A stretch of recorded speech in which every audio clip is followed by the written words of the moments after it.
성가대 내려가셔도 된다고 그러시는데 괜찮으세요? 저는 3일 동안 구산교회 성도님들과 함께 하나님의 말씀을 나눌 수 있어서 너무 감사하고요. 마지막 날이라 그래서 내일 저희가 안 볼 것도 아니고 내일 다 살아있을 텐데 또 무슨 마지막 날인가 했습니다. 물고기는 더 이상 존재하지 않는다, 이런 책이 있어요. 그랬더니만 우리 장로님 한 분이 광고를 하러 나와서 그 책을 우리 성도들이 소그룹으로 독서 모임을 하고 있으니까 제가 어제 마지막 물고기를 먹고 왔습니다 그러시더라고요. 그러면서 그 책 소개를 하셨어요. 얼마나 웃었는지 몰라요. 그 책을 모르니까 웃지도 않으시는데 한번 읽어보세요. 아주 재미난 그런 책이에요. 정말 우리 자신들은, 저도 3일 동안은 나그네로 이곳에 왔다 가지만 여러분들은 저보다 오랜 시간 동안 이 교회에서 삶을 사셨고 또 교회를 지켰고 또 교회를 계속해서 이어가고 계시잖아요, 그렇죠? 우리 모두는 아무리 오래 이곳에 계셨어도 또 떠나게 될 겁니다.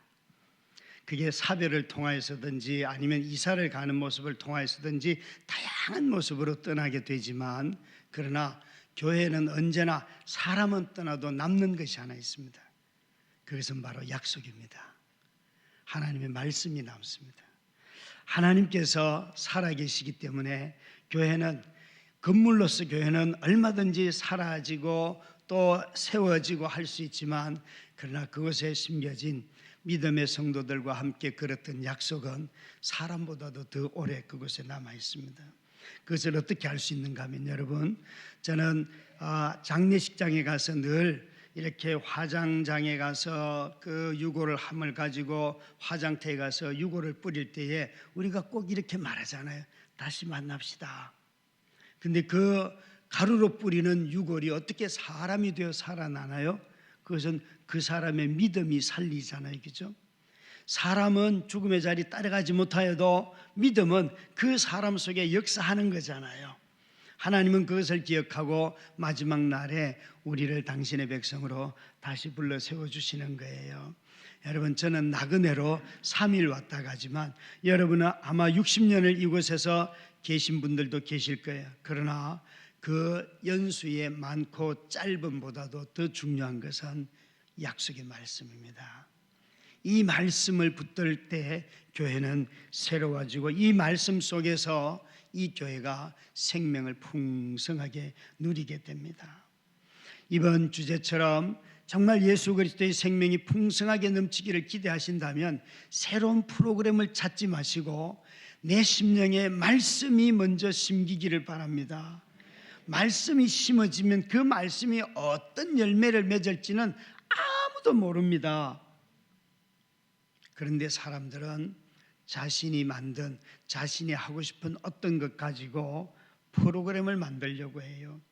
먼저 말씀을 읽고 그 말씀을 묵상하고 말씀에 순종하는 것이 먼저입니다. 여기 계신 어른들 다 글자 읽을 줄 아시잖아요, 그죠? 모르시면 그냥 귀로 들어도 얼마든지 핸드폰을 통해서든지 들을 게 참 많습니다.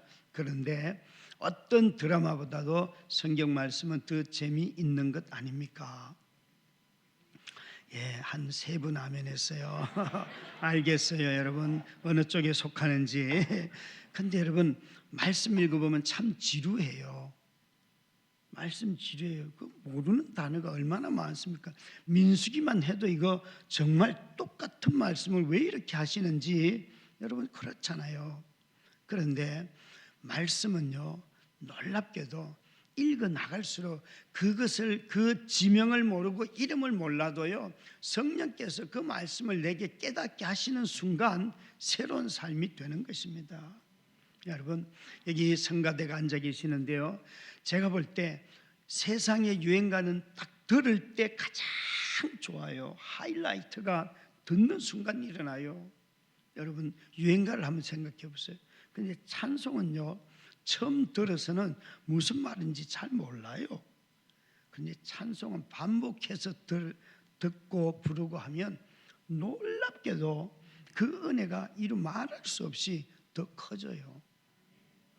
여기에 모여있는 어른들 중에 아마 일찍 교회 오셔서 불도 켜지 않고 그냥 눈 딱 감고 나 같은 죄인 살리신 주 은혜 놀라워 그거 1시간씩 하는 분도 계실지 몰라요. 그거 가사 모르면요 그냥 또 갖다 자기가 붙여요. 할렐루야 할렐루야 할렐루야 할렐루야. 그 가사 다 돼요 여러분 붙여보면. 그런데 흥얼거리는데 은혜가 된다니까요. 찬송은요 처음 부를 때 10번 부를 때 100번 부를 때 그때 이미 달라요. 영혼이 달라졌기 때문에. 제가 이번에 구산교회 와서 나와서 인도하는 찬양 인도하는 우리 수석 부목사님 보면서 야 저분은 연식이 얼마일까 이게 궁금해요. 연식 아마 우리 조 목사님은 이전 교회 계실 때 청년들 사역을 했기 때문에 가장 그 트렌드에 맞는 이 시대 젊은이들의 트렌드에 맞는 찬양을 했을 텐데 저분의 성품이 참 좋구나 하는 걸 3일 내내 깨달았어요. 저는 연식이 안 맞으면 찬양을 잘 안 해요. 그래서 찬양 인도자한테 제발 좀 바꿔줘라. 나를 더 이상 고문하지 말고. 그런데 이분은 다 참으시는 것 같아. 와 놀라워요. 아니에요? 여러분 저것들은 우리 모르는 찬양을 왜 저렇게 하냐. 아니 여러분 찬송가도 모르는 게 얼마나 많아요. 찬송가 중에 아는 거 몇 곡이나 되세요?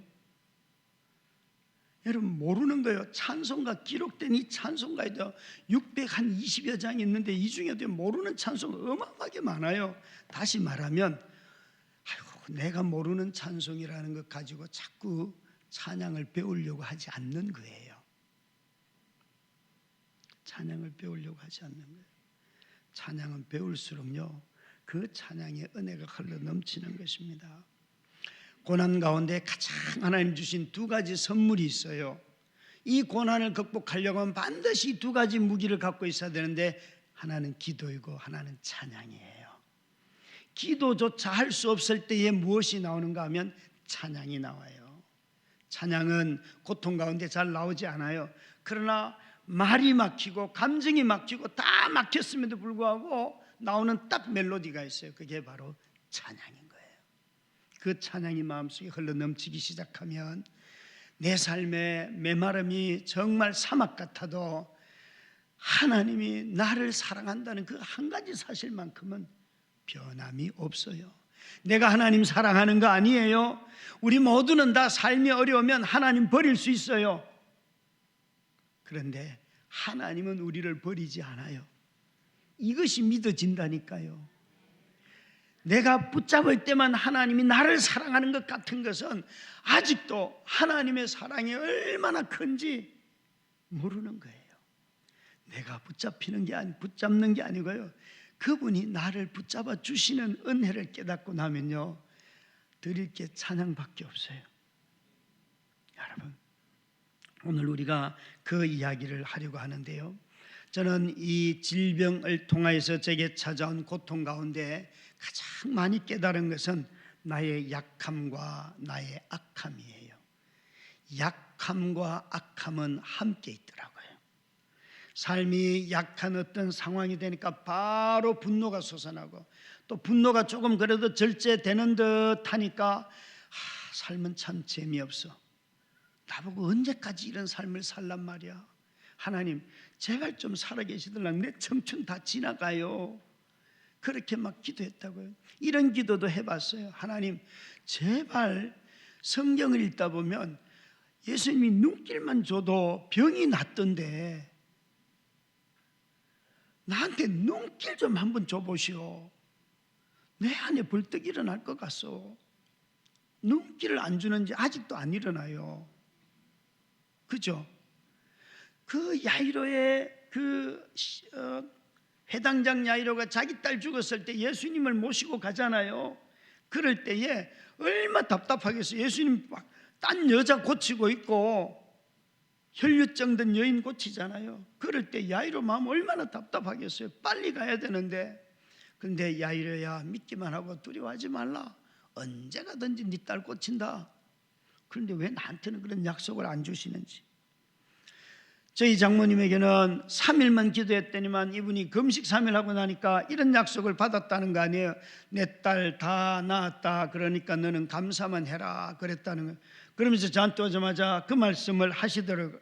고요. 그래서 제가 그건 어머님 응답이고 저는 받은 게 없어요. 어머님만 감사하세요. 그랬더니만 저 새끼는 목사가 돼가지고 사람 기도하는 사람 김 빠지게 한다고 그러더라고요. 아니, 김 빠지든 말든 나한테 응답이 없는데 왜 내가 그걸 따라 합니까? 많은 사람들이 아프고 힘들면 그렇게 말해요. 감사하라고, 하나님 앞에 뭘 드리라고. 아니, 나 먹고 살기도 힘든데 왜 하나님 앞에 드립니까? 예? 왜요? 드릴 이유가 뭐예요? 한번 생각해 봐요. 그거라도 드리고 감사하면 기적이 일어납니까? 저는 그런 하나님 오면 이렇게 말씀드렸어요. 일 다 끝나고 안에 일어나고 나면 내가 남은 재산 다 바칠게요. 어느 게 좋아요, 여러분?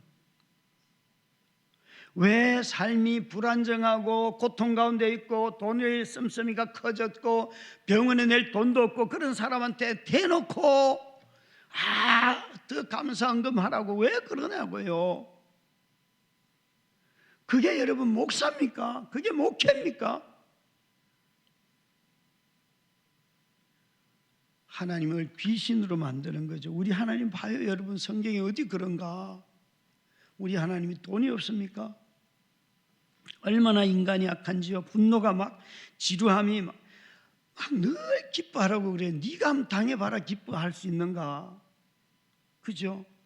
여러분, 남편이 다 실직하고 집에 먹을 것이 없는데 와서 누가 기뻐하세요. 범사에 감사하라고. 항상 기뻐하라.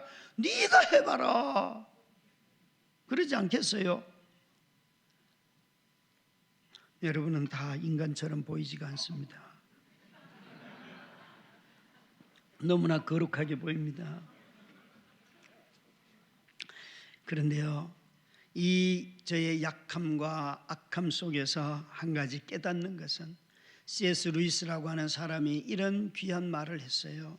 인간은 꼭대기에 있을 때보다 이렇게 골짜기에 처박혀 있을 때 오히려 그 작자가, 여기 그 작자는 하나님이에요.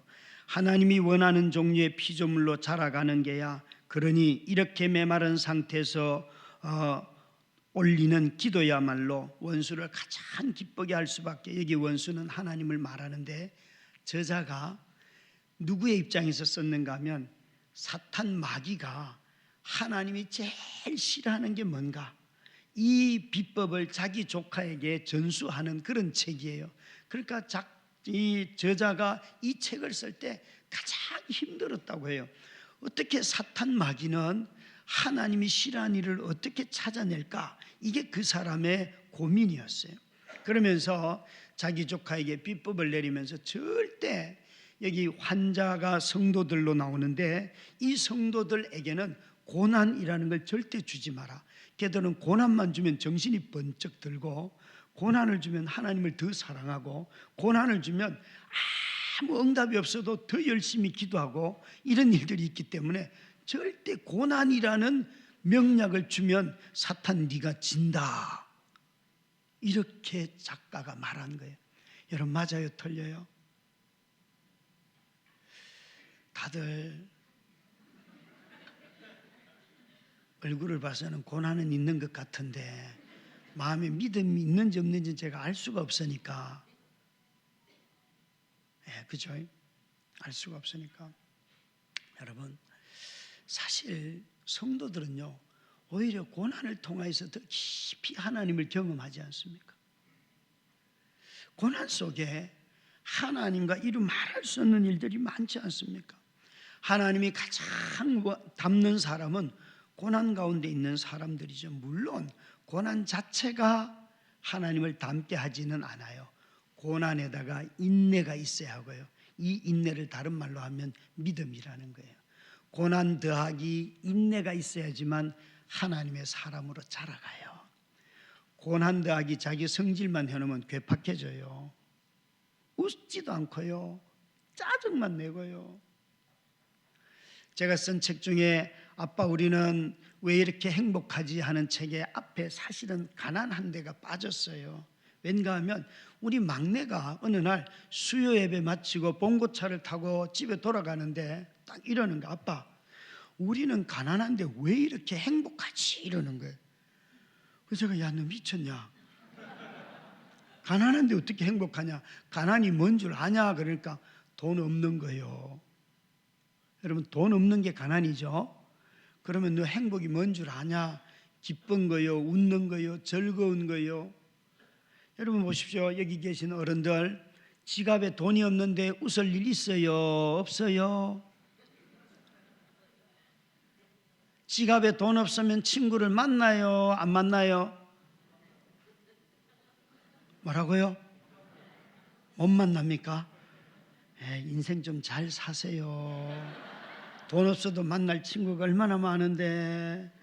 그러니까 돈 있을 때 좀 많이 쓰세요. 그러니까 우리 모두는 이미 그렇게 생각하잖아요. 돈 없으면 만나지도 못하고 만날 수도 없고 내가 집 문도 안 열고 나가고. 그런데 아이는요, 돈이 없어도 즐겁고 기쁘고 행복하대요. 얘가 정신이 돌았거나 아니면 진리를 깨달았거나. 여러분, 정말 어마어마한 거예요. 어마어마한 일들이에요. 하나님의 사람으로 빚어지기를 우리 모두는 다 기도하잖아요. 하나님, 내가 하나님 닮기를 원합니다. 어떤 면에서 하나님 닮기를 원하세요? 전부 다 하나님 닮기를 원하는 것을 보면 대체로 많은 것이 능력이에요. 능력.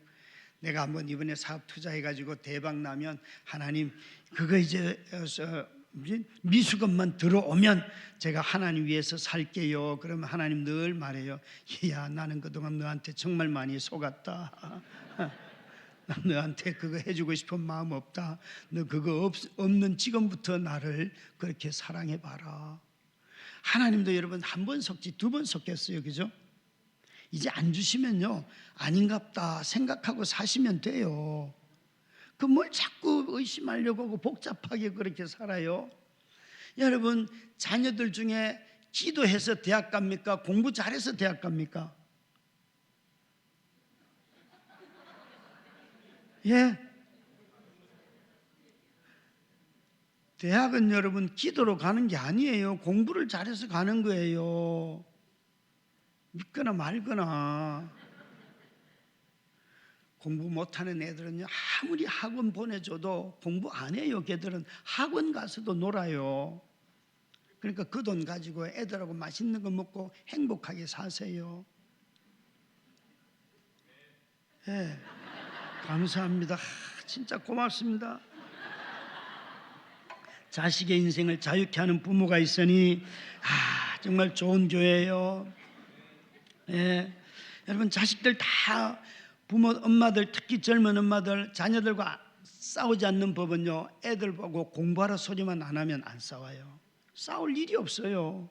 이렇게 사경에 마치고 집에 돌아가면 애들이 텔레비전을 보든지 뭐 하고 놀면 얘들아 더 놀아라, 엄마 아빠가 통닭 사줄까, 이래야지 은혜 받은 증표가 나타나지. 들어가자마자 수학은 했나 영어는 했냐, 은혜 다 떨어져요. 은혜 다 떨어져요. 뭔지 아시겠죠? 내가 어렵다고요 가서 성질 부리지 마세요. 하나님은 제게 분노를 조절하는 법을 가르쳐 주시더라고요. 그게 제게 있어서 웃기는 거예요. 해악이에요. 해악. 네가 해봐라. 누가 와서 기도는 불가능이 없습니다 그러면 네가 해봐라. 얼마나 불가능이 많은지. 나라 대통령 기도로 바뀌던가요, 안 바뀌던가요? 예? 안 바뀌어요. 우리가 수없이 경험했잖아요. 근데 왜 기도합니까? 왜? 무엇을 바꾸려고 기도하십니까? 시민이 깨어나도록 기도해야죠. 여러분, 내가 깨어나는 거예요. 내가.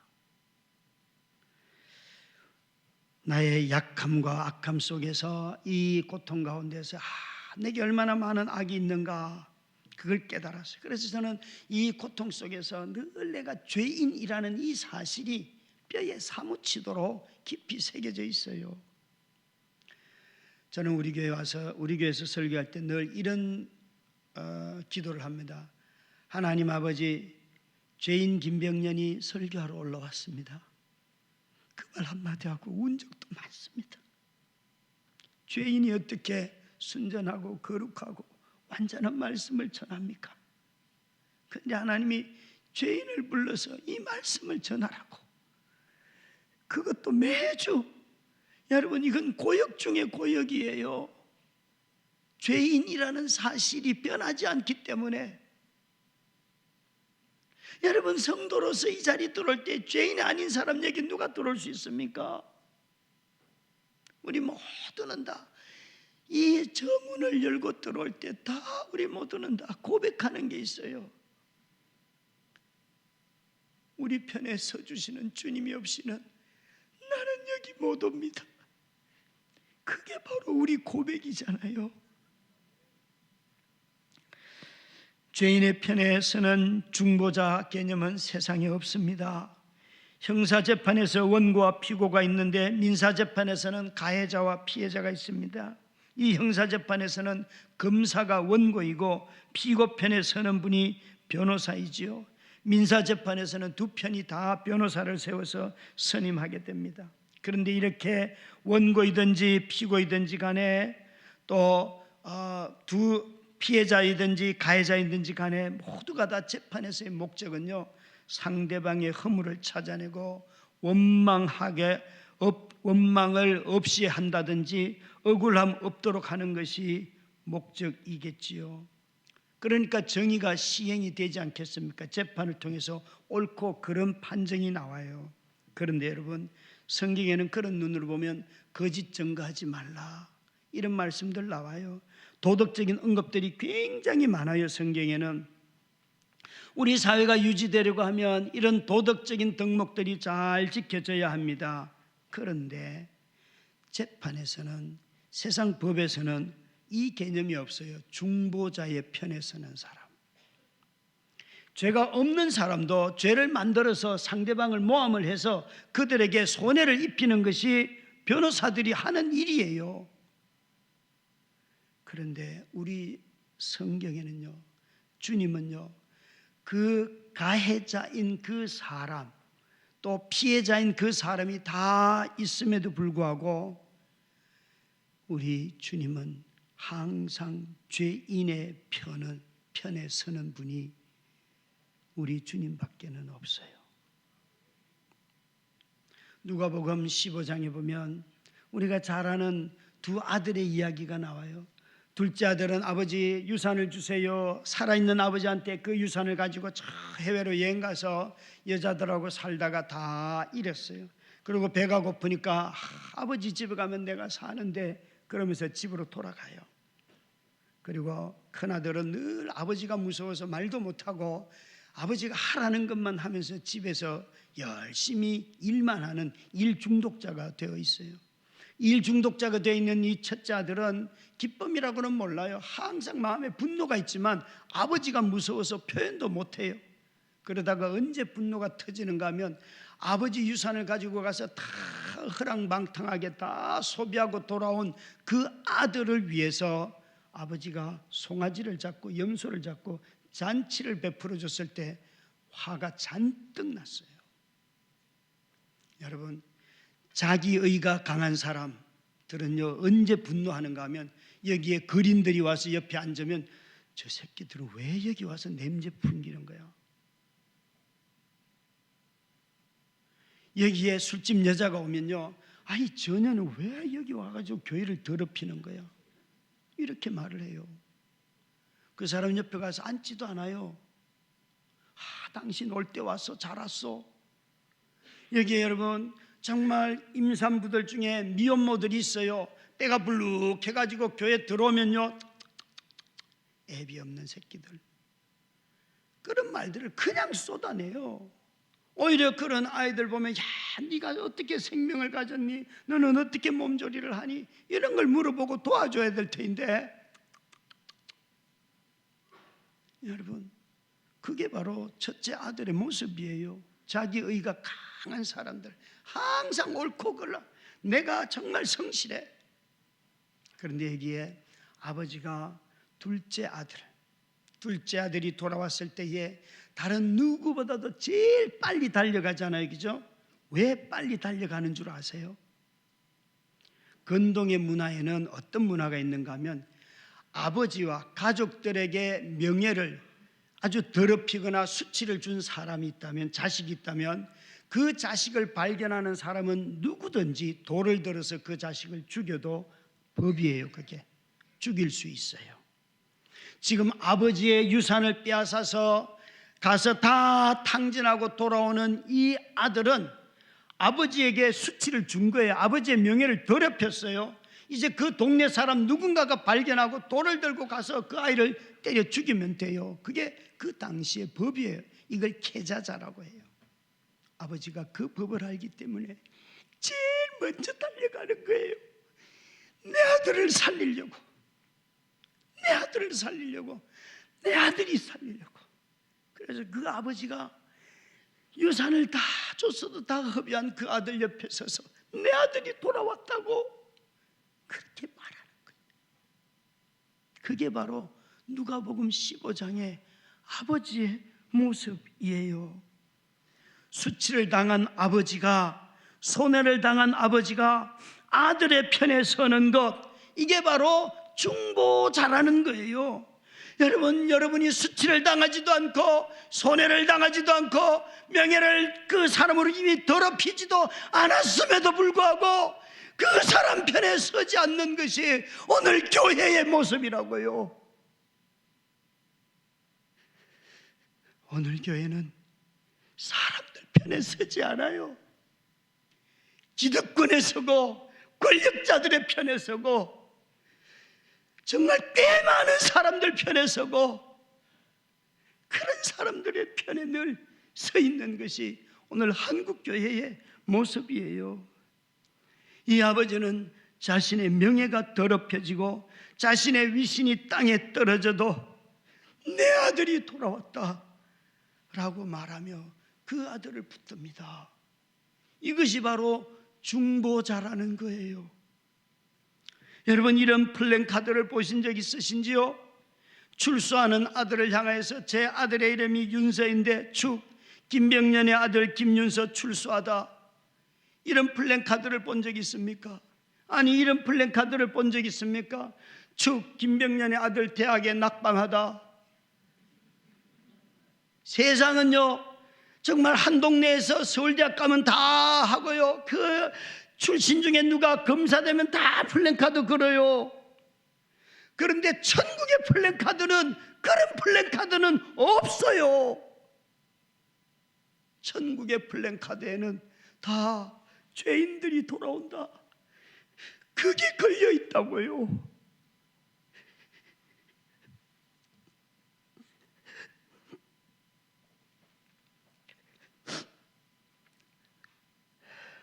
이 세상은요 얼마나 법 집행이 엄격해서 정말 누군가가 범죄를 하고 감옥에 갔다가 4년 5년 형기를 마치고 돌아오면, 특별히 그게 청소년 아동 범죄이면 그가 사는 거주지의 모든 주민들에게 거기에 흉악범이 갔습니다라고 문자로 다 알려줘요. 여러분, 너무 살벌한 세상 아니에요? 아니, 그런 흉악범만 왜 그거 합니까? 남의 재산 사기치고 전세금 빼가지고 돌리고 이런 인간들 다 그렇게 알려야 되는 거 아닙니까? 왜 그것만 합니까? 오히려 그런 사람이 우리 지역에 오면 교회들이 앞장을 서서 우리가 그 사람 돌볼게요, 이 사람이 한 번에 흉악한 죄를 범했건 맞지만 우리가 이 사람 곁에 설게요. 이게 교회가 해야 할 일 아닙니까? 어떤 공익제보자인 형제가 와서, 목사님, 내가 감옥에 있을 때 그 왔던 목사님들이 출소하면 교회 찾아가라 그래서 이 지역에 여러 교회 다 다녔는데 아무도 나를 반기지 않아요. 그래서 목사님 교회 왔어요. 그러면서 이 교회가 12번째래요. 그래서 왜, 어떤 일로 오셨어요? 그렇게 이야기를 했어요. 그 형제가 지금도 저희 교회 다니고 있어요. 정말 아주 정신이 온전한 형제예요. 한 번의 실수가 있었을 뿐이에요. 여러분, 우리 안에 이 중보자가 있는 이유가 있어요. 중보자가 있는 이유는 인간의 완고함 때문에 그렇습니다. 저와 여러분의 회개를 통하여서 거듭나는 것이라고 생각하지요. 하나님의 사랑이 아니고서는 여러분, 저와 여러분은 회개할 수 없습니다.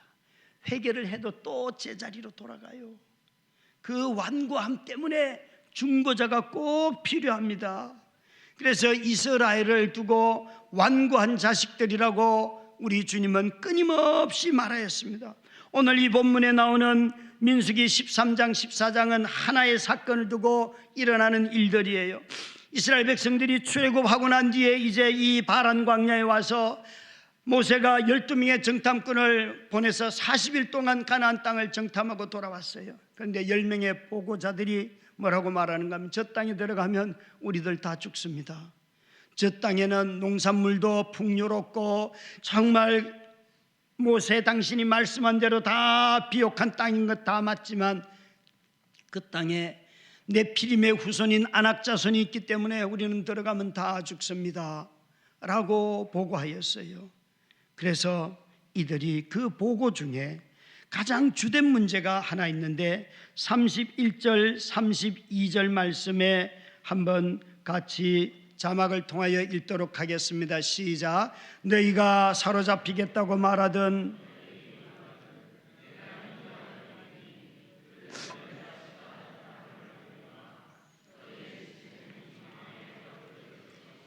너희의 자녀들은 32절 시작. 너희의 시체는 이 광야에 엎드려질 것이요 너희의 자녀들은 너희 반역한 죄를 지고 너희의 시체가 광야에서 소멸되기까지 40년을 광야에서 방황하는 자가 되리라.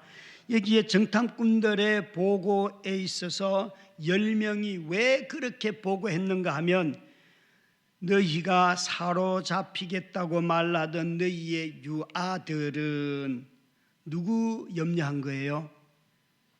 자식들 염려한 거예요. 정탐하러 들어가 정탐을 다 하고 난 뒤에, 야, 저 싸우다가 우리 아이들 죽으면 어떡하지? 우리는 반드시 질 텐데, 그러면 이 아이들은 노예가 될 텐데, 이 생각을 했다는 거예요. 그래서 모세가 이 13장의 그런 보고를 듣고 14장에 이렇게 말하는 거예요. 너희가 사로잡히겠다고 말하던 너희 이 자녀들은 내가 인도하여 가나안 땅에 들어가지만 너희들은 40년 동안 광야에서 죽을 것이고 너희들의 시체를 너희 자녀들이 이 광야에 다 묻을 때까지 나는 너희들을 뺑뺑이를 돌릴 것이다 라고 말했다는 것이에요. 여러분, 무엇이 하나님의 약속을 거부하게 했어요? 자녀들의 미래를 보면서, 자녀들 생각 때문에, 자녀들이 이 시대에 살 수 없다는 것 때문에 자녀들이 죽임을 당하리라 라는 이 두려움이 그 정탐꾼 10명의 마음을 다 삼켜버렸다는 것이에요. 여러분, 저와 여러분은 비교적 어떤 문제에서는 마음이 완고하지 않을 때가 많아요. 그런데 특별히 여기에 나타나는 정탐꾼 10명의 사람들처럼 자식의 문제에 가기만 하면 믿음도 없고 뭐도 없고 막 세상에서 성공해야지 살지부터 시작해서 모든 기준이 다 달라지는 일들이 근자의 곳곳에서 일어나고 있어요. 한 번은 저 잠실에 있는 어느 큰 교회 중고등부 수련회 인도하러 그래서 갔더니만 그 중고등부 학생들이 200명인가 그랬어요. 그런데 그 수련회 온 사람들은 30명이 되지 않아요. 저는 200명이 온다고 강사료를 200만 원 주고 30명이 온다고 30만 원 주고 그러지 않기 때문에 그냥 제가 할 바를 다 했어요. 다 했어요. 그런데 놀라운 것은 그 담당 교역자와 대화를 하다가 이러는 거예요. 목사님, 우리 교회에서는 중간고사, 기말고사, 고3들은 교회 오라는 소리를 하면 안 됩니다. 왜요? 담임 목사님이 그걸 하지 말라고 합니다. 그래서 야, 미쳤냐? 그럼 네가 사표를 써야지. 맞지요, 그죠? 왜요? 여러분, 아니에요? 자식이 자녀들을 교회로 시험 때문에 고3이라고 못 오게 한다면 그게 무슨 믿음이에요? 자기 믿음으로 애들이 자라가도록 키워야 되는 거 아니에요? 여러분, 그거예요. 야, 너 빨리 사표 써라 그랬어요. 제가 왜 그런 교회에서 뭘 배우려고 하냐? 우리 모두는 다 나 자신의 완고한 부분이 있어요. 내가 변하지 않는 부분, 옛 방식을 계속해서 고집하는 것, 그 무엇이 우리 모두에게 있어요. 그게 땅일 수도 있고요, 자기의 건강일 수도 있고요, 자기의 이념일 수도 있고요. 내가 6.25 사변 때 이럴 수 있어요. 그게 중요하지 않다는 게 아니에요. 시대가 변해가면 그 믿음이 자라서 그때 일들을 추억할 수는 있지만 그게 절대 기준이 되면 안 되잖아요. 절대 기준이 되면 안 되잖아요. 믿음은요, 우리를 굉장히 유연하게 만들어요. 진리를 바꾸지는 않지만 그래서 온유한 자가 되는 거예요. 온유한 자가 되는 거예요. 하나님의 말씀 앞에, 이 말씀을 누가 다 깨닫습니까? 다 못 깨닫습니다. 그때그때 인생을 살아가면서 깨닫게 하시는 말씀 따라 살아가는 것이지, 내가 한번 깨달은 말씀이 절대 진리입니다. 그거는 예수 그리스도가 그렇다는 것이지, 실제 상황에 적응하는 모든 방법이 내 방법이 다 옳다는 게 아니에요. 그런데 정말 교회 안에 꼰대들이 너무 많아요. 꼰대의 특징은요, 잘하지도 않으면서 항상 옳다고 주장하는 사람이 있어요. 잘하지도 않으면서 인격이 자라야 해요. 실력이 자라야 해야 돼요. 상대방을 이해하고 감정을 공감하는 능력이 자라야 해요. 이것 안 자라면서 자꾸 뭘 말하려고 하니까 잔소리가 되는 거예요. 듣기가 싫은 거예요. 여러분, 이 다 꼰대의 후손들이, 꼰대의 선조가 누구인가, 그 중심에 완고함이라는 녀석이 있는 거예요. 이 완고함은 이스라엘 백성이 광야 생활 내내 지속하였습니다.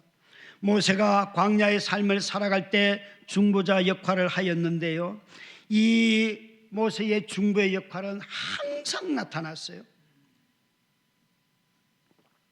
연대기 순으로 이 성경을 정리를 해보면 홍해를 건넌 지 3일 만에 첫 번째 불평이 나옵니다. 3일입니다. 마라의 쓴 물을 마셨을 때 3일 동안 물을 못 마셨다가 만난 물이 쓴 물이에요. 그러니까 이스라엘 백성들이 원망을 했어요. 그리고 난 뒤에 다시 한 75일쯤 지났어요. 그게 이제 시내산에 도착해요. 그 사이에 또 뭐가 나와요? 먹을 것이 없어서 그랬더니 원망을 하였더니 하나님이 만나를 내려주셨어요. 이런 원망은 출애굽하는 내내 계속 나옵니다. 오늘 본문은 2년 2개월하고 23일이 지나갔어요. 2년 2개월하고 23일이 지났어요. 그래서 정탐꾼들이 갔다가 돌아와서 이제 보고하고 40일이 지났는데, 이들은 정탐꾼의 보고를 듣고 그들이 하나님을 원망하기 시작했어요. 그런데 이 민수기 13장 14장의 원망은 물이 없어서 원망한 게 아니에요. 고기가 없어서 한 원망이 아니에요. 무엇 때문에 원망했어요? 약속의 땅이 너무 척박하다는 거예요. 약속의 땅에 그게 우리가 싸워서 이길 수도 없는 네피림의 후손들이 있다는 거예요. 이건 차원이 다른 거예요. 다시 말해서 이들의 원망이 이 민수기 13장 14장에서 뭐였는가 하면, 하나님이 우리에게 왜 이런 약속을 해가지고 우리를 개고생시킵니까? 우리 그냥 애굽에 살면 되는데 왜 우리를 천국에 인도하려고 하고, 왜 우리를 그리 데려가려고 하고, 왜 우리를 불러냈어요? 이걸 말하는 거예요. 왜 나를 교회에 오게 하고, 이걸 원망하는 거예요. 왜 교회 왜 옵니까? 교회가 여러분 인생의 끝자락이 아니잖아요. 이 교회는 천국 가는 여정에 정말 형제 자매들과 함께 그 천국을 이 땅에 드러내기 위해서 하나님 주신 선물이잖아요. 이걸 원망한다니까요. 이 민수기 13장 14장의 원망은 물이 없는 원망, 배우자에 대한 원망 이런 게 아니에요. 하나님이 처음 불러낸 구원에 대한 원망을 하고 있어요. 나 구원받기 싫어요, 이 말을 한 거예요. 여러분, 이 광야에서 2년을 살았는데 이들은 몇 번이나 시험했을까요? 한번 이 구절 말씀을 읽어보실까요? 22절 9절인데 같이 읽습니다. 자막이 있습니다. 내 영광을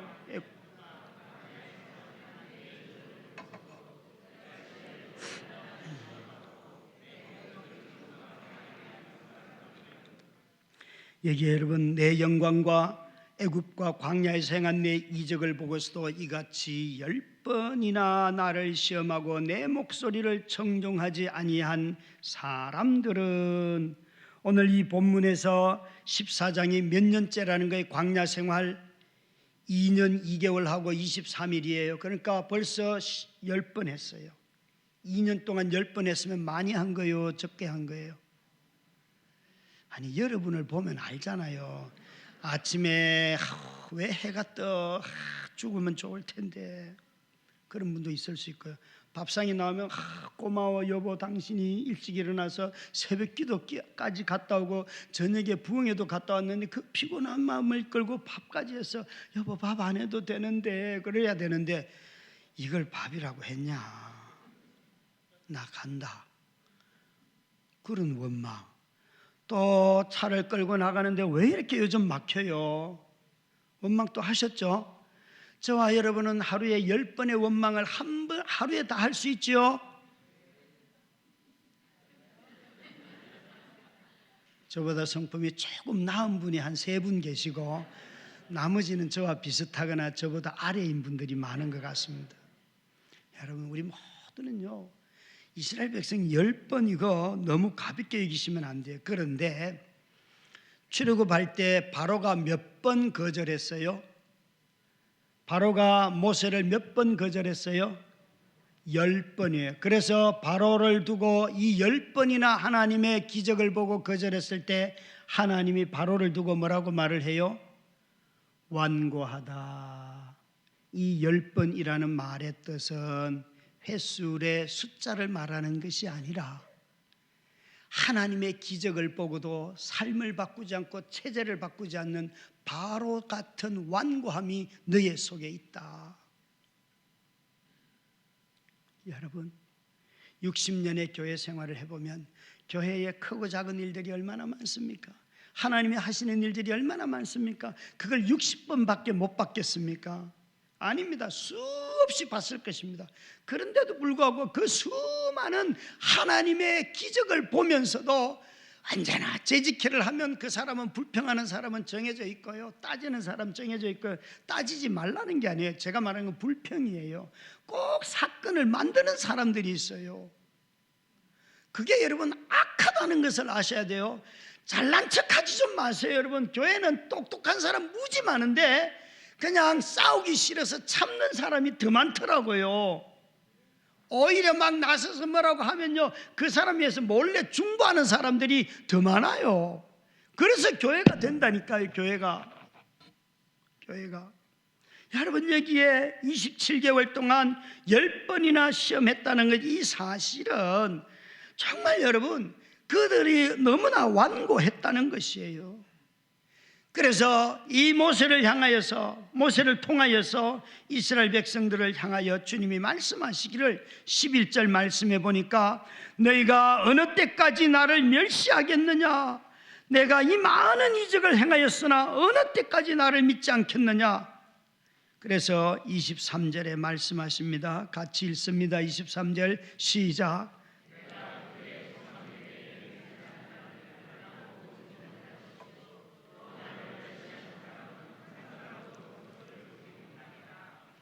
여러분, 하나님이 멸시를 당하고 난 뒤에 나는 더 이상 못 참겠다. 너희들 20세 이상 출애굽할 때 20세 이상인 모든 사람들은 다 이 광야에서 죽어야지만 약속의 땅으로 들어갈 수 있다 말씀하세요. 하나님을 멸시하는 일이 얼마나 무서운 일입니까? 하나님의 기적을 보고도 믿지 않는 일들이 얼마나 하나님을 조롱하는 일입니까? 사랑하는 성도 여러분, 우리 모두는 다 오랜 기간 동안 이스라엘 백성들처럼 지속적으로 하나님이 하시는 일을 멸시하고 조롱하고 비웃고 그럴 때가 있습니다.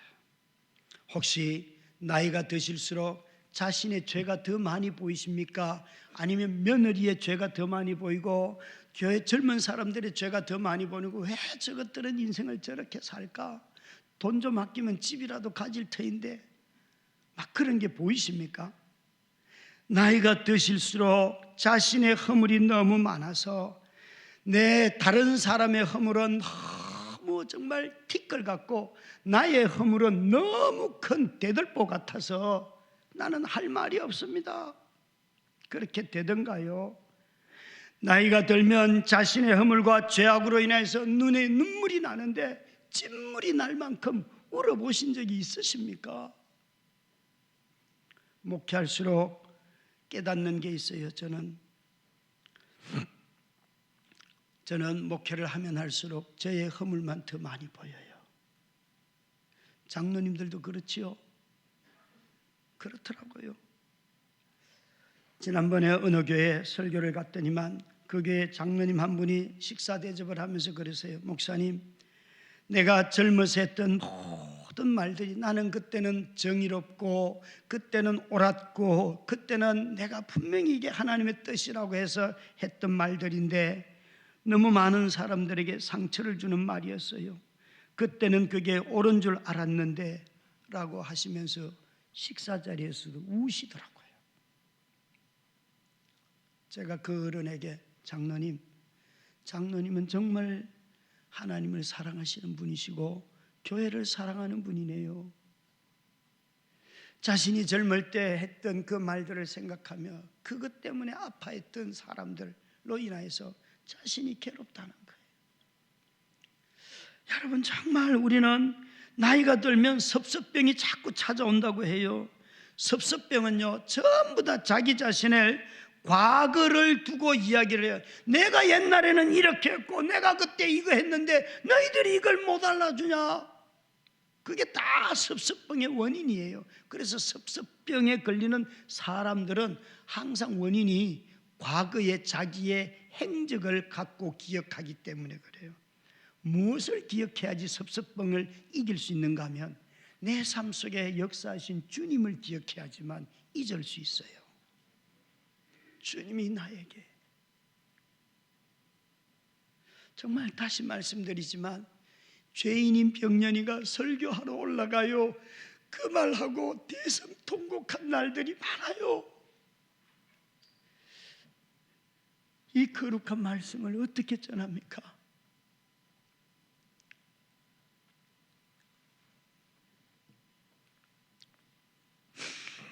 그래서 중보자들은 범죄한 자들의 회개를 기대하는 것이 아니라 하나님의 약속 앞에 엎드리는 거예요.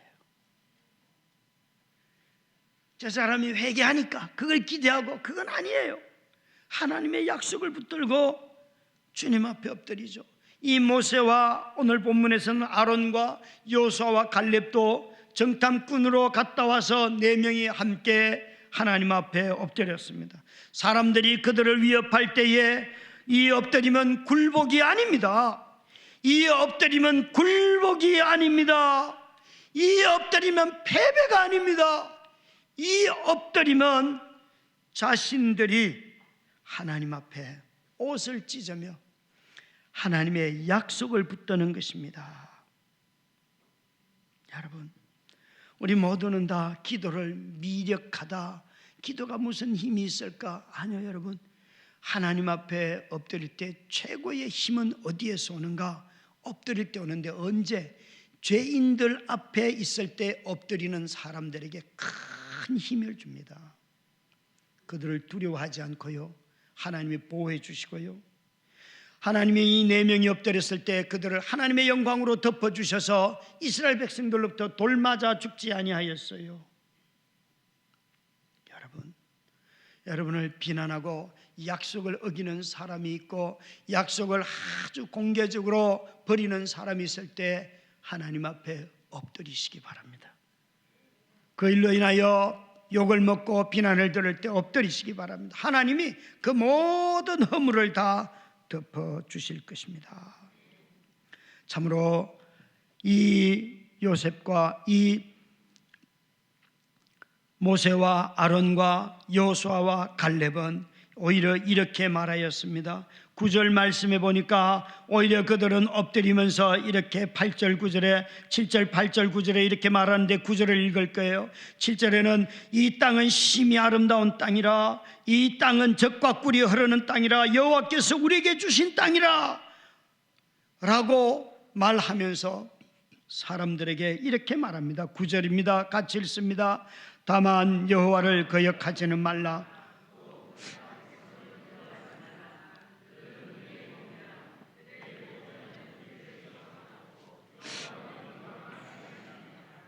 그들을 두려워하지 말라. 이 9절 말씀에 거역하지 말라, 두려워하지 말라 반복하여 말씀하고 있습니다. 우리는 그들은 우리의 먹이라, 그들의 보호자는 떠났고 여호와는 우리와 함께 하시느니라. 여러분, 여호수아와 갈렙이 이렇게 모세가 아론이 말하고 있어요. 그런데 그 결과는 뭔가 하면 10절에 보니까 온 회중이 돌로 쳐 죽이려 했다는 것이에요. 이스라엘 사람들이 사람을 돌로 쳐 죽이는 경우는 우상 숭배자들, 점치는 사람들, 부모를 두고 저주하는 사람들, 이런 거예요. 지금 이스라엘 백성들이 뭐 하는 거예요? 이들을요, 점치는 우상 숭배자처럼 돌로 쳐 죽이려 가고 있어요. 누가 옳은 거예요? 모세와 아론과 여호수아와 갈렙이 옳은 거예요. 다시 말해서 하나님의 약속을 붙잡기 때문에 위험당할 수 있고 협박당할 수 있고 손해당할 수 있고 생명의 위협을 느낄 수 있다는 거예요.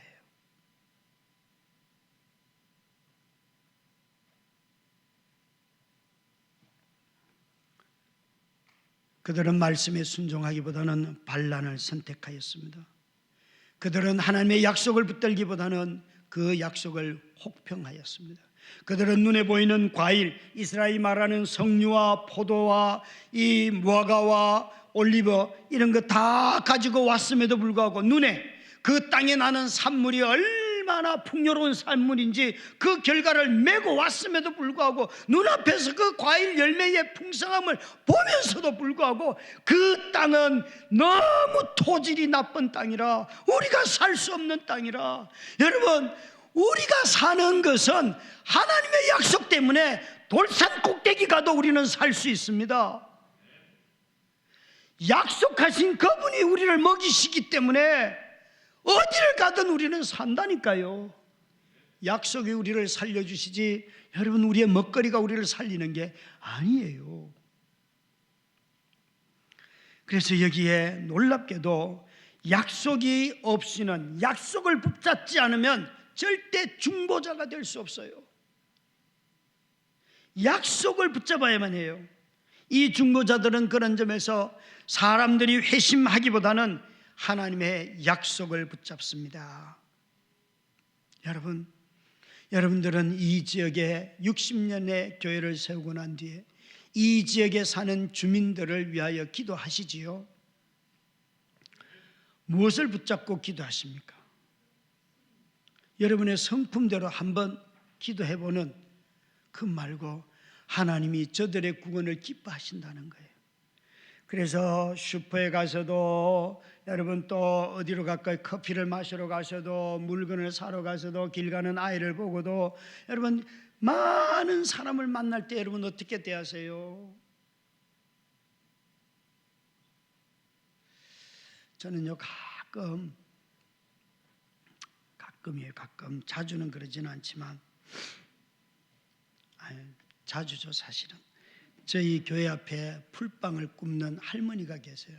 그 할머니는 84세이신데 지금도 풀빵을 굽고 계세요.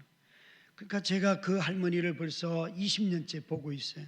그래서 20년 동안 제가 할머니한테, 할머니 나 여기 교회 목사예요. 아이고 알지, 목사님인 줄. 목사님 빵 먹어. 그러면 돈도 안 내고 빵 먹고, 그리고 또 어느 날은 돈을 갖다 이렇게 예치금을 해요. 10,000원 갖다 넣었어요. 그러고는 또 왕창 먹는 거예요.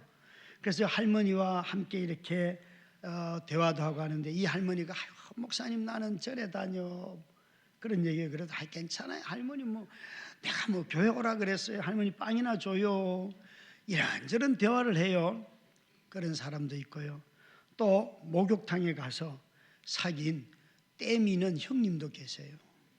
그래서 어느 날 이분이 김 목사님, 내가 오늘 미팅하러 나갑니다 이러는 거예요. 그래서 와 형님, 이혼하고 난뒤 오랜만에 미팅인데 미팅하러 나가면 뭐 해요? 그러니까 손잡고 뽀뽀하고 거기 가지 뭐, 그러는 거예요. 그래서 야 거기가 어디예요? 저 물었지. 그거 몰라? 그러면 모른다고요. 그러니까 거기라는 거예요. 그래서 아니 여자를 사랑하지도 않는데 왜 거기를 데려가요? 제가 이렇게 말해줘. 그러니까 굉장히 곤란해 하더라고요.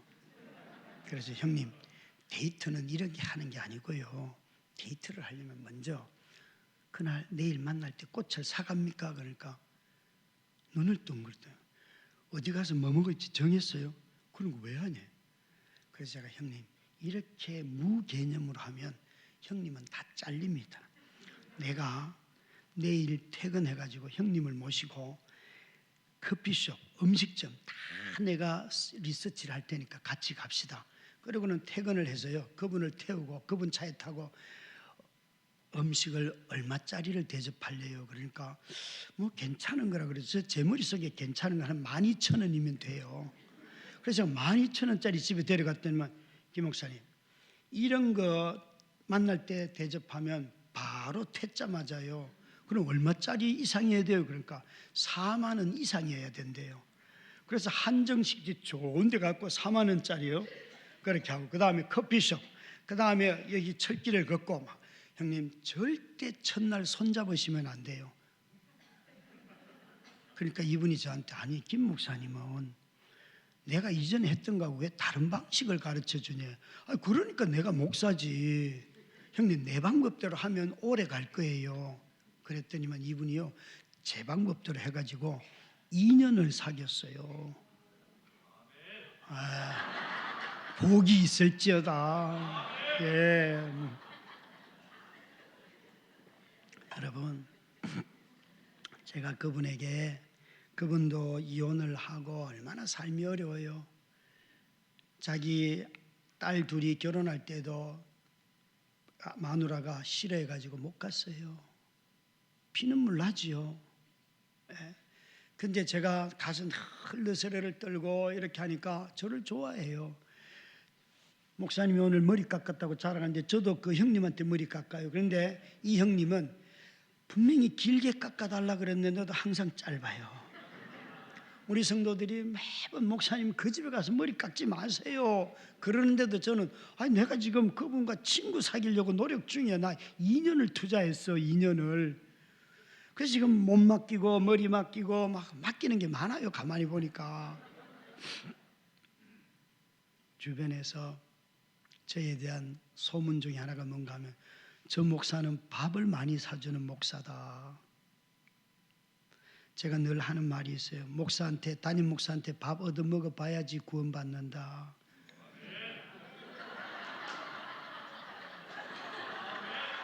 장로님들이 돈 주시겠지 뭐. 장로님 돈 주지 않으셔도 돼요.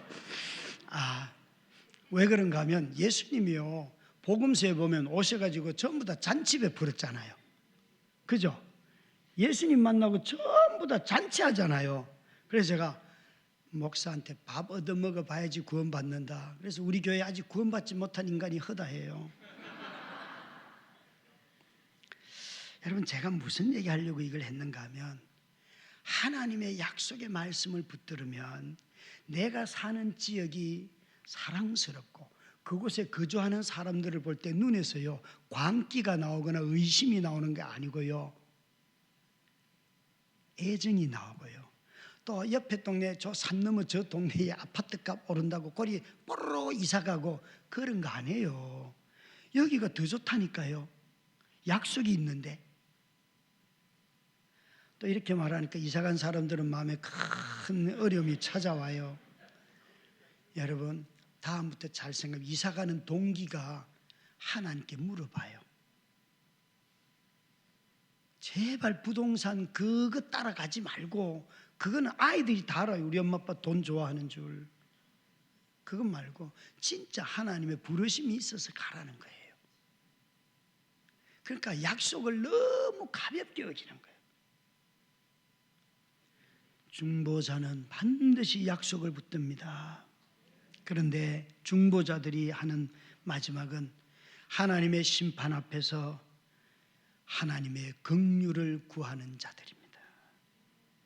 하나님의 진노가 너무나 오늘 본문은 강력합니다. 이전에 어떤 원망도 이런 원망의 결과를 가져온 적이 없어요. 물이 부족하다고 원망하면 물을 주시면서 몇 명 죽고 이런 적은 있었어요.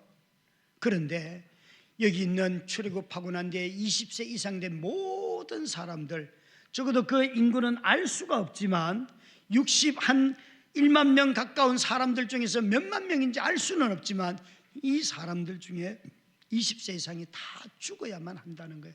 너무나 참혹한 진노의 결과지요. 그런데 여러분, 이 하나님의 불순종한 이스라엘 백성들에게 강력하게 말씀하셨어요. 11절 12절에 보면 심지어 하나님이 화가 나서 12절에 이렇게 말씀하십니다. 같이 읽겠습니다. 12절만. 내가 전염병으로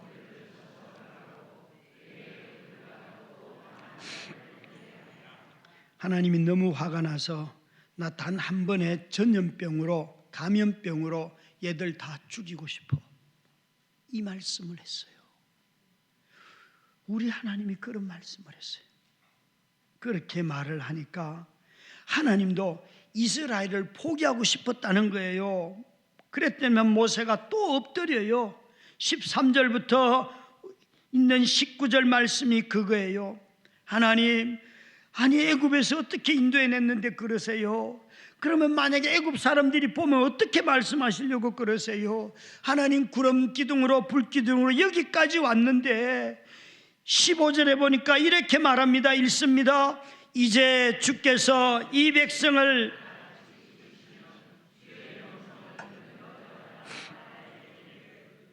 여러분, 이 백성을 하나같이 다 죽인다면 모세가 하나님 왜 그러세요? 왜 그러세요? 그러면서 모세는 기도를 하기 시작했어요. 참으로 저 애굽 사람들이 여호와가 능력이 없어서 광야에서 이 백성을 죽게 했는가? 16절에 말하고, 그러니까 이제 주님 권능을 나타내시옵소서. 이 권능이 무엇인가 잘 보세요. 주의 권능을 나타내 주시옵소서라고 17절에 말씀하였는데 18절에 그 권능이 무엇인지, 19절에 그 권능이 무엇인지 우리에게 잘 가르쳐 주십니다. 18절 19절 함께 읽도록 하겠습니다.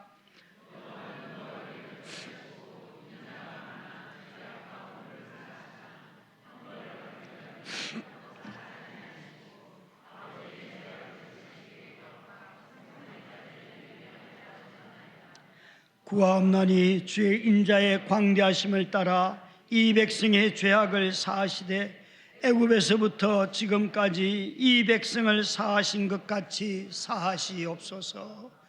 아멘. 여기에 권능은 무슨 권능인가 하면 이 죄와 허물이 많은 형벌을 받아야 마땅한, 지금 당장 죽어도 정말 아무런 변명도 할 수 없는 우리들을 노하기를 더디하시고 그리고 사하여 주시옵시고 우리의 죄악만 아니라 우리 자식들의 죄악까지도 사하여 주옵시고 주의 인자가 얼마나 넓은지 이 백성으로 깨닫게 하옵소서. 언제부터 언제까지? 애굽에서부터 지금까지 이 백성을 하나님이 지금까지 사해 주신 것처럼. 모세는 이렇게 말하고 있어요. 홍해를 건너고 난 뒤에 이스라엘 백성이 좀 좋아졌잖아요. 아니요. 애굽에 있을 때나 광야에 와서 살았을 때나 언제나 용서 속에 살았지 따는 거예요. 이 주의 큰 권능은 뭔가 하면 용서하시는 능력이에요. 우리 하나님의 가장 큰 능력은 뭔가 하면 죄인들을 향한 용서하시는 자비하심. 이것이 우리 하나님의 가장 큰 능력이에요. 그래서 복음을 가진 사람은 자기 배우자의 허물을 용서하고, 자기 자식들의 미숙함을 용서하고, 자기 부모님의 삶의 그 어떤 부분들을 용서할 수 없었던 어떤 부분들을 용서하고, 직장에 가서 사회 속에서 우리 사람들이 다 함께 용서하는 삶을 살아가는 거예요.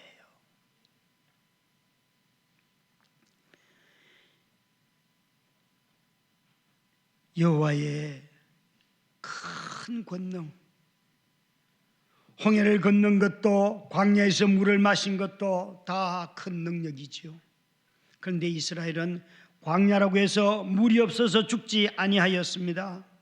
먹을 것이 없어서 죽은 자는 한 사람도 없습니다. 그들이 죽은 이유는 광야였기 때문에 죽은 것이 아닙니다. 여러분, 광야에서 살아도 광야이기 때문에 죽은 것이 아니라 죄악 때문에 죽었습니다. 하나님의 백성이 죽는 단 한 가지 이유는 먹을 것이 없어서, 실력이 없어서, 빽이 없어서, 내가 태어난 곳이 전라도라서, 경상도라서, 내가 배운 것이 없어서 아닙니다. 죄 때문에 죽습니다. 아무리 삶이 어려워도요, 하나님이 함께 계시면 삽니다. 광야이기 때문에 죽는 게 아니에요. 이 시대가 지금보다 더 어려워져도 공급하시고 우리와 함께 하시고 우리를 인도하시고 우리에게 먹을 것을 주시는 그 하나님이 우리 하나님이십니다. 여러분, 이 시대가 어려울 때 사람들이, 목회자들은 무슨 정말 다른 무엇이 있는 줄 아십니까? 아닙니다. 목회자들도 다 어렵습니다. 정말 우리도 어렵습니다. 그런데도요, 훨씬 낮은 사례를 받아도 사는 이유가 무엇입니까? 여러분들이 돈을 내서 사례를 줬기 때문이에요? 아니에요. 그거 안 줘도 살아요. 하나님의 공급하심 때문에. 여러분, 헌금하면서 내가 저 먹이는 것들, 여러분 행여라도 그런 헛소리 하지 마시기 바랍니다. 하나님은 그런 말 정말 싫어합니다. 장로님들 중에 그런 말씀 하지 마시기 바랍니다. 저는 들었습니다. 직접. 하루 일당 10만 원으로 주면 비싼 거잖아. 장로님이 교육전도사 때 제 얼굴에다 대고 그러더라고요. 제가요, 예? 장로님 말 똑바로 하세요. 제가 욕을 안 한 게 정말 은혜였어요. 제가 평소 같았으면 아가리 닥치세요 그랬을 거예요. 저는. 예. 저는요, 첫 부임했을 때 전도사로 부임했는데 중고등부 담당 전도사인데 부장 집사님이 전도사님 설교는 15분입니다 그래서 45분 하고 내려왔어요. 둘째 주에 가니까 또 15분이래요. 그래서 그 다음에 1시간 하고 내려왔어요. 3주 되니까 눈치가 있더라고요. 몇 분 하실 거예요? 몇 분 하실 거예요? 그래서 제 마음입니다 그랬어요. 여러분, 정말 우리 모두는 광야에서 사는 이유가 못 사는 게 아니에요. 광야에서 얼마든지 살 수 있어요. 저희 큰딸이 제주도로 살러 제주도민이 되었어요. 이 녀석이 대학교 휴학 중에 어느 날 저한테 이러는 거, 아빠, 내가 제주도에 한번 1년 동안 제주살이를 하러 가려고 하니까 아빠 동의를 해주면 좋겠어 이러는 거예요. 그래서 네가 제주살이를 1년을 하려고 하는 이유를 아빠한테 3가지만 적어와라. 그러면 내가 너를 아빠가 설득이 되면 보내준다. 적어왔어요. 첫째, 나는 우리 아빠가 그래도 좀 유명해서 어디를 가든지 우리 아빠 이름만 대면 도와주는 사람이 너무 많았어요. 그런데 인생을 살다 보니까 아빠의 도움 없이 내 혼자 서고 싶을 때가 있고 서야 된다는 것을 깨달았어요. 그걸 테스트하려고 해요. 두 번째, 아빠 이번에 갈 때는 절대 누구에게도 내가 간다는 말 하지 말아주세요. 그냥 제가 알아서 다 해결하겠습니다. 여러분, 그 첫 번째 말 듣는데 귀에 쏙 들어오더라고요. 제가 설득을 당했어요. 그래서 1년 동안 가서 제주살이를 하고 왔어요. 저는 돈 한 푼도 주지 아니하였어요. 그리고는 대학을 졸업하고 2년 동안 제 곁에서 살다가, 저는 대학 졸업하면 자녀들 다 집을 나가라고 합니다. 그래서 맏딸도 대학 졸업과 동시에 집을 나가서 살았어요. 그래서 이제 2년쯤 살더니 아빠, 나 제주도가 더 좋은 것 같아. 제주 살러 갈 거야. 그러면서 제주도로 살러 갔어요. 정말 저는 이런 딸이 있어서 진짜 감사해요. 그런데 이 딸이요, 대학생활 5년 동안 자기 방이 없어서 그 실내 텐트를 치고 살았어요. 그게 이 아이의 방이에요. 큰 방에는 엄마가 있고 작은 방에는 저와 막내가 살고, 제일 작은 방에는 정말 발을 굽히지 않으면 잠들지 못하는 우리 아들 녀석이 방 하나 쓰고, 근데 큰딸은 미대라 가지고 또 작업도 많고 해서, 야, 네 방은 여기 거실이고 거실 텐트고 저 베란다가 너의 작업실이야. 아빠가 데크 깔아줄게. 여기서 해. 아이가 5년 동안 거기서 살았어요. 그래서 제가 너무 아이한테 고마움이 있어요. 근데 이 녀석이 제가 너무 미안해서 대학 졸업하고 집을 나가 살 때 제가 이렇게 돈을 도와주니까, 아빠, 내가 그럴 만한 자격이 있지. 그 말 하는데, 야, 이놈도 힘들었구나. 여러분, 아무리 삶이 어려워도요, 하나님은 살게 하시더라고요. 환자요, 자기 입술을 깨물어 가지고 때로는 피가 줄줄 흐르기도 해요. 그런데요, 하나님이 살려주셔요. 혀 깨물었다고 죽지 않아요. 혀 끊어지지 않아요. 그런 위기들 다 있어요. 그런 환자 집에 그냥 두고 예배하러 가요, 우리. 그런다고 해서 안 죽어요. 그냥 가래만 몸에 막 덕지덕지 붙어 있을 수는 있어도 그거야 닦으면 되잖아요. 그죠? 여러분, 예배가 그만큼 귀한 거잖아요. 귀한 거잖아요. 참으로 우리 모두는 다 하나님이 우리를 살려주셔서 여기까지 왔습니다. 저도 마찬가지입니다. 여기 있어서 하는 이유는 용서받았기 때문에 그렇습니다. 여러분, 저는 그 요한복음 9장에 보면 그 현장에서 간음하다가 잡힌 여인이 있어요. 그 본문을 어느 날 설교하려고 하는데, 본문을 읽고 또 이렇게 참고 도서를 읽고 또 본문을 읽고 하고 있는데, 갑자기 마음속에서 이런 문장이 하나 툭 튀어나왔어요. 병년아, 너 용서받았다 그러는 거예요. 그래서 제가 손을 탁 들고, 당신은 나를 용서했는지 몰라도 나는 내가 용서가 안 돼.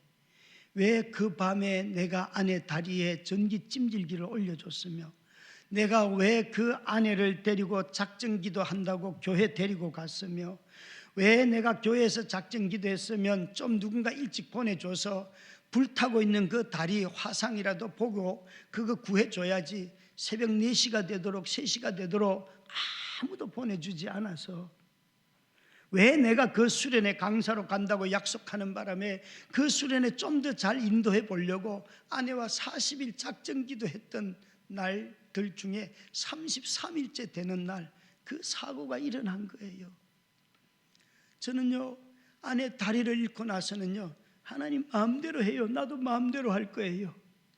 나는 왜 하나님 사랑하면 더 얻어터져야 돼? 난 이런 인생이 싫단 말이야. 그러면서 정말 많이 울었어요. 당신은 나를 용서했는지 몰라도 나는 내 과실이 용서가 안 돼 라고 말하면서 너무 울었어요. 그런데 주님이 다시 찾아오셨어요. 병년아, 너희 중에 죄 없는 자가 돌로 치라. 주님의 말씀을 말하니까 죄를 깨달은 바리새인과 유대인들과 서기관들과 율법사들은 다 도망갔어요. 너희 중에 죄 없는 자가 돌로 치라. 그러니까 자기 죄를 깨닫고 양심이 살아난 그 용서받지 못한 바리새인이 될래 간음하다 잡혀와서 도망도 가지 못하고 엎드려 있는 여자에게 너를 정죄하는 자가 있느냐 물으니까 아무도 없습니다 라고 대답하는 그 여자. 여러분, 아무도 없습니다에 예수님은 포함이 되나요? 안 되나요? 내 앞에 지금 30살의 건장한 남자가 서 있어요. 랍비가 서 있어요. 그 가늠하던 여자 앞에 정말 30살이 된 예수 그리스도, 랍비라고 칭하는 예수 그리스도 지혜자가 그 앞에 서 있다고요. 죄도 없으신 그분이 서 있어요. 그냥 돌 들어서 찍어버려도 돼요. 죄 없는 자니까 예수님은. 그런데 여자가 이렇게 말해요.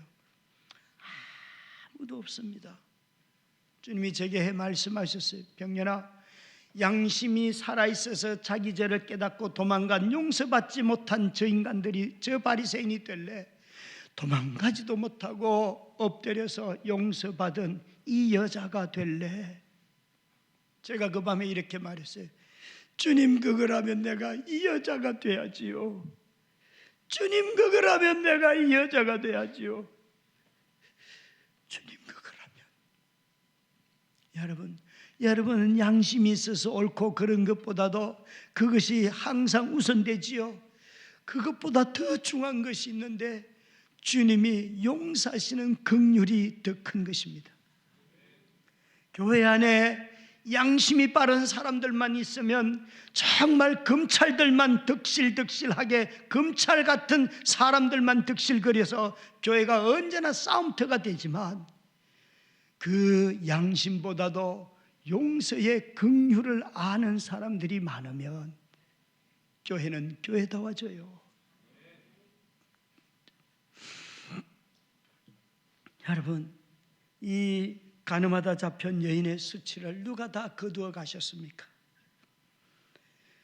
돌을 들고 그 여자를 찍으실 수 있는 그리스도께서 나도 너를 정죄하지 않는다. 거꾸로 해볼래요? 네가 가서 다시는 죄를 범하지 않으면 내가 너를 용서하겠다. 그러면 복음이 돼요, 안 돼요? 복음이 안 돼요. 이 여자 돌아가서 죄를 지었을까요? 안 지었을까요? 저와 여러분의 삶을 보면 이 여자 분명히 죄 지었을 거예요. 여러분, 주님이 너 가서 죄를 다시는 짓지 않는다면 내가 너를 용서한다가 아니고 내가 너를 용서한다. 가서 죄를 짓지 말라. 여러분, 용서가 우리의 죄 짓는 것보다 먼저 있어요. 우리의 중보자이신 주님은 우리의 모든 수치를 참으셨어요. 히브리서 12장 2절에 이렇게 말씀하십니다. 우리 주님께서는 수치를 마음에 두지 않으시고 십자가를 참으셨습니다. 누가 수치스러워해야 합니까? 죄에 물든 우리들이어야 하잖아요. 우리의 수치를 주님이 다 당하셨다는 것이에요. 그래서 히브리서 8장 6절에 보면 그러나 이제 그는 더 아름다운 직분을 얻었으니 그는 더 좋은 약속으로 세우신 더 좋은 언약의 중보자니라. 여러분, 예수 그리스도는 바로 이런 분이십니다. 이런 분이십니다.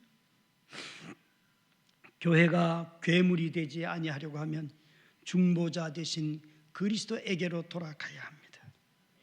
이 그리스도의 용서가 교회 안에 흘러 넘칠 때 교회는 괴물이 되지 않습니다. 아내를 화상을 입고 수술하고 다리를 잃고 집으로 차를 몰고 돌아오는 날은 정말 눈에서 눈물이 하염없이 쏟아지며 그 강변북로를 쫓아서 여의도의 병원에서부터 노원에 있는 집으로 이렇게 차를 운전하며 가고 있었어요. 제가 그 수술하고 돌아가는 길에 마음속에서 이런 질문이 하나 나왔어요. 하나님, 내 인생의 꿈이 뭐예요? 하나님이요, 바로 저한테 이러세요. 너 나 사랑하는 거잖아. 이래요. 그래서 제가 아니 사랑하고 있잖아. 뭘 더 사랑해? 뭘 더 사랑해? 그러면서 너무 서운해. 하나님, 내가 꿈을 묻는데 또 사랑 타령이야 하나님은. 그러면서 차를 세우고 하염없이 울었어요. 그리고 또 며칠 뒤에 매일 가는 그 문병을 가는데 그 자리를 지나가는데 갑자기 하나님이 병년아, 너 나를 사랑하는 것보다 더 큰 꿈이 있냐? 이렇게 물으세요. 제가 차를 갓길에 세우고 나를 사랑하는 것보다 더 큰 꿈이요? 그런 건 없어요. 예수를 사랑하는 게 더 큰, 제일 큰 꿈이지요. 그러니까 너 나만 사랑하라고. 그러니까 너 나만 사랑하라고. 얼마나 눈물이 나오던지요. 그걸 왜 못 깨달을까요? 주님이 정말 맞아요 주님, 제가 주님 더 사랑할게요. 그 말 입술에 나가자마자 마음속으로 병년아, 너의 인생에 대해서 너만 꿈꾸는 게 아니야. 나도 너에 대해서 꾸는 꿈이 있어. 그런데 내가 꾸는 꿈은 나를 사랑하는 사람한테 주는 거야 라고 제게 말씀하시더라고요. 그러면서 이렇게 말씀하셨어요. 제게 아들을 아끼지 아니하시고 우리에게 그 모든 것을 주시니가 어찌 그 아들과 함께 우리에게 모든 것을 은사로 주시지 않겠는가. 로마서 8장 31절에 있는 말씀, 그걸 주셔요. 왜 주셨는지 알았어요. 아들을 주셨어요 우리에게. 그런데 제 아내가 일어나면 주신 아들보다 일어난 아내가 귀해요? 더 값어치가 있어요? 일어난 제 아내가, 병에서 회복된 제 아내가 저를 구원해 줘요? 아니지요, 그렇죠? 예수 그리스도는 내 삶에 아픈 아내가 일어난다 해도 이분이 가장 귀한 분이에요. 내 인생에 예수 믿고 난 뒤에 어떤 더 좋은 일이 일어나도 이것과 바꿀 수 있는 게 없어요. 반대로요, 그리스도를 제게 주셨는데 제 아내가 안 일어나면 저는 받은 게 없어요. 뒤에 아무 일도 안 일어나도 나는 하나님이 내게 주실 수 있는 최고의 선물을 다 받았잖아요. 그분이 뭐예요? 그게 뭐예요? 하나님이 우리에게 주실 수 있는 최고의 선물은 예수 그리스도예요. 여러분, 정말 구산교회가 예수 그리스도를 가장 귀하게 여기시기 바랍니다. 여기 계시는 우리 성가대원들, 여러분들 찬양하는 이유가 그리스도 때문인데 자기를 위해서 찬양하는 사람들이 있어요. 찬양팀에 가면 교회 적응하기 쉬워, 교회 빨리 소속감을 느껴. 전부 다 자기들을 위한 거예요. 여러분, 정말 그리스도를 높이시기 바랍니다. 이 그리스도를 교회가 높이기 시작하면 교회는 반드시 생명이 역사하는 거예요. 우리에게는 이제도 그랬고 지금도 그러고 앞으로도 그런데 오직 이 유일한 중보자 예수 그리스도 밖에는 없습니다. 저와 여러분을 가장 복 주시는 분, 그분은 그리스도이시고 그분이 항상 우리 편에 서 계십니다. 이분과 동행하는 구산교회가 되기를 주의 이름으로 축원합니다. 우리 함께 찬양하십시다.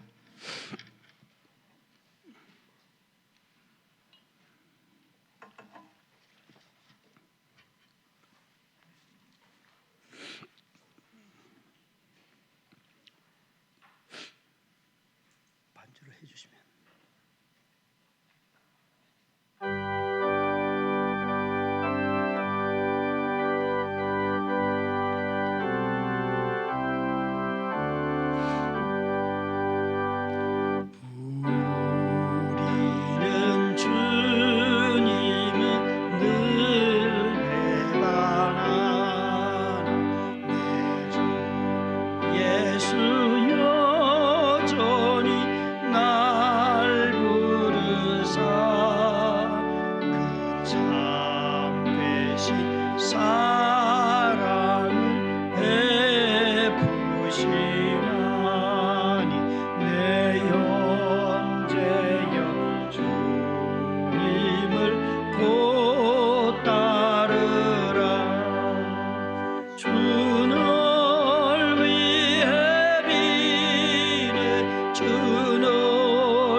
주께서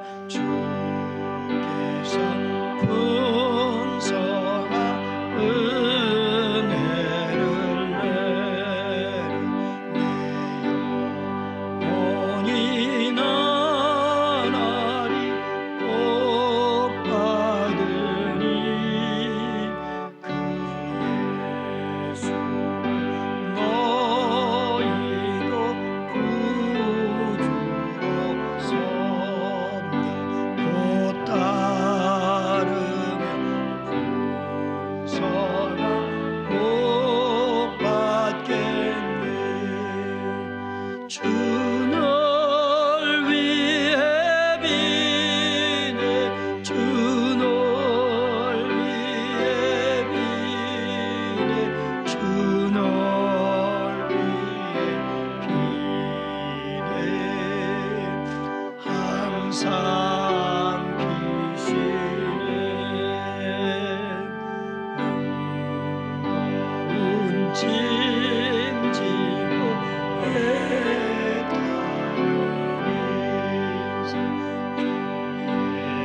예수께 돌아와 복하려나 내 주 예수 이를 돌보시 날 때에 삼복낙과 나이가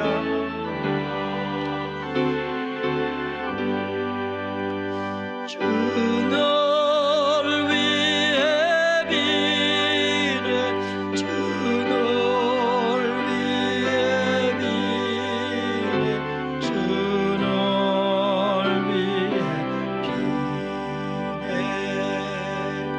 항상 비시 무거운 짐지고 애타는 무거운 짐지고 애타는 인생 주 예수께 돌아와 오시어라 내 주 예수 너희를 돌보실 때에 삼복낙과 나이가 넘치겠네. 주 널 위해 비네 주 널 위해 비네 주 널 위해 비네 항상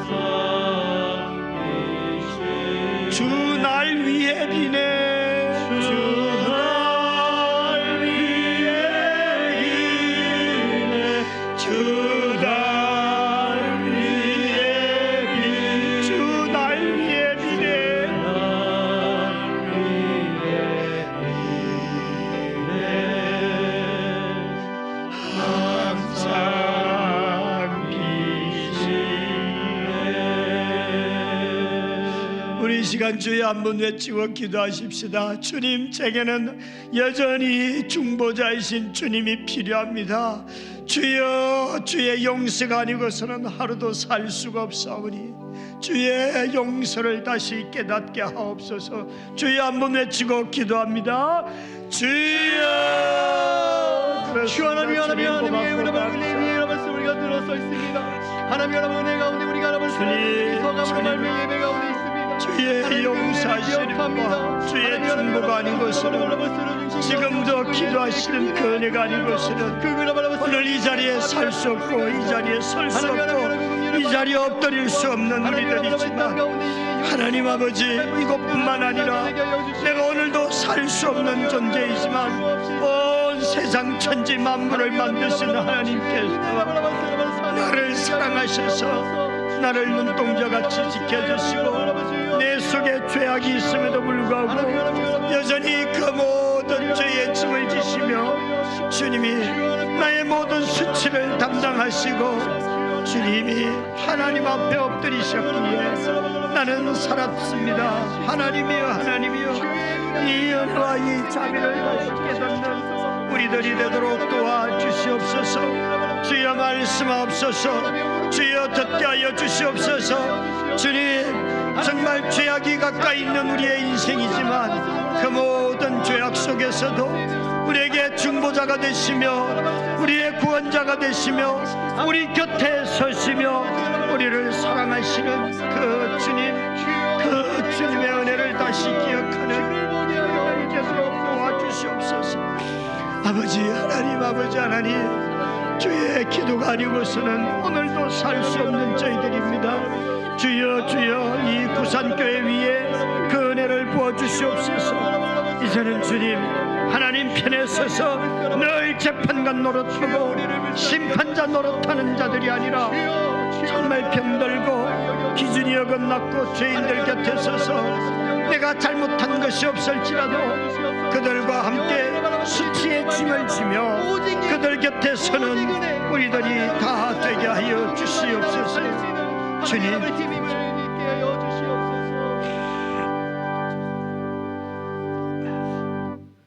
두 번째 기도는 여러분, 우리는 항상 하나님도 아니면서 하나님처럼 반드시 누군가를 자꾸 재판하고 심판하고 옳다 그러다 판단하려고 해요. 틀리고 죄를 짓고 어긋나고 상실을 주고 상처를 주고 그 사람 보고 옳다 그러다 말하지 않고 그 사람 곁에 서는 것이 중보자라고 하였어요. 이 시간 여러분이 그 곁에 서야 할 사람이 누구이십니까?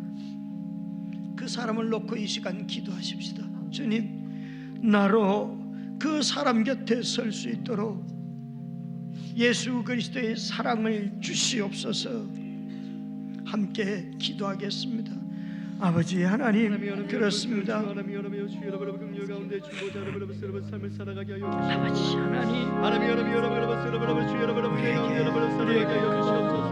세상의 열망과 주의 크심을 알고 주의 뜻을 알고 사람들 곁으로 우리를 보내주시옵소서.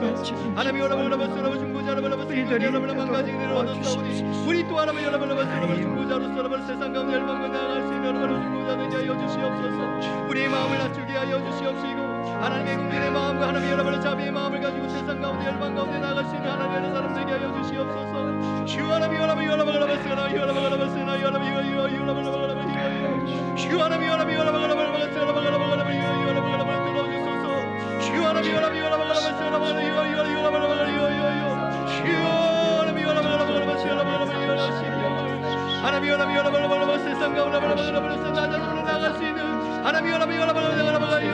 주시옵소서. 하나님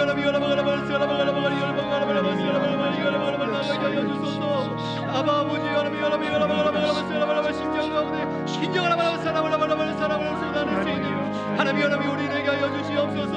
오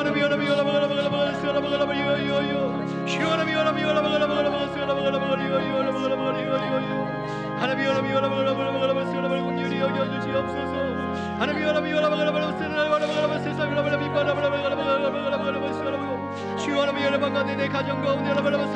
아버지 하나님, 부산교회 모든 성도들이 하나님 편에 서려고 애쓰는 자들이 아니라 죄인 편에 서려고 애를 쓰는, 같은 죄인 편에 서려고 애를 쓰는 하나님의 백성들 되게 하여 주시옵소서.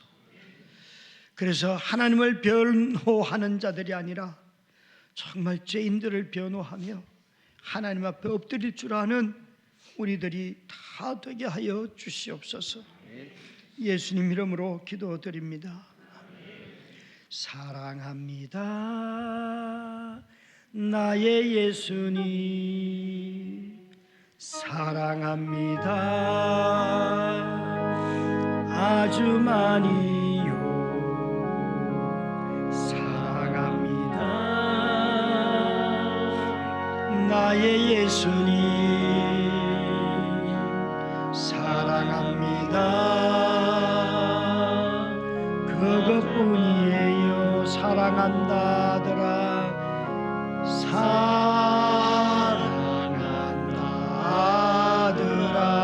내가 너를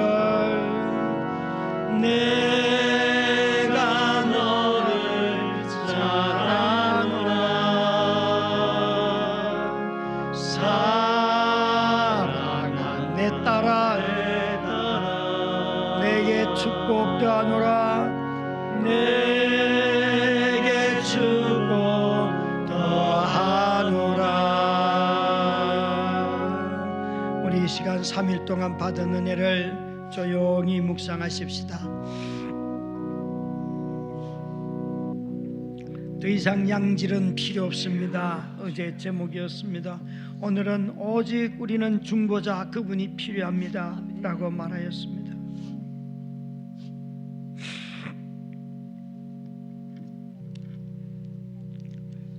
그리고 첫날은 당신은 복의 근원이 아니다 말씀하였습니다.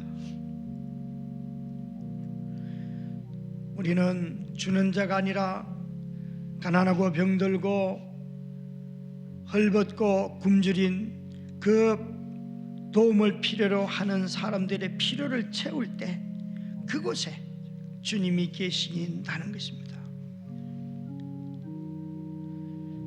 조용히 묵상하십시다.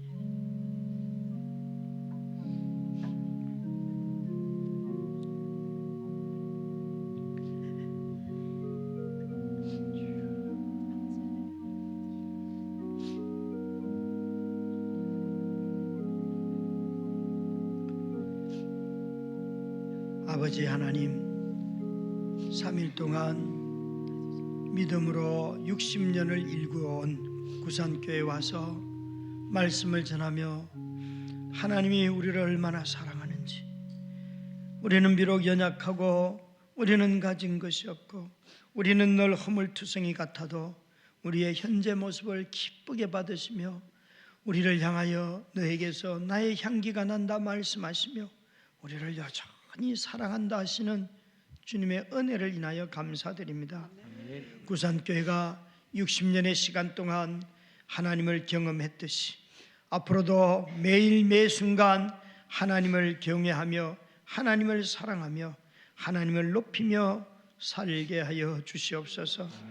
이곳에 참으로 귀한 종 우리 조 목사님과 여러 동역자들과 또 교회를 정말 그 수고의 무거운 짐들을 함께 지는 많은 장로님들과 권사님들과 안수 집사님들과 참으로 주의 몸으로 속해 있는 성도님들을 허락해 주셔서 고맙고 감사합니다.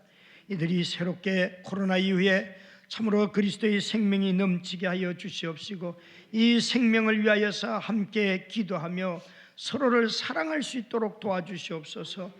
구산교회가 뜨거운 순전한 사랑으로 피차 사랑하게 하여 주셔서 참으로 이 지역에 하나님의 나라를 드러내는 천국의 축제의 장소가 되게 하여 주시옵소서.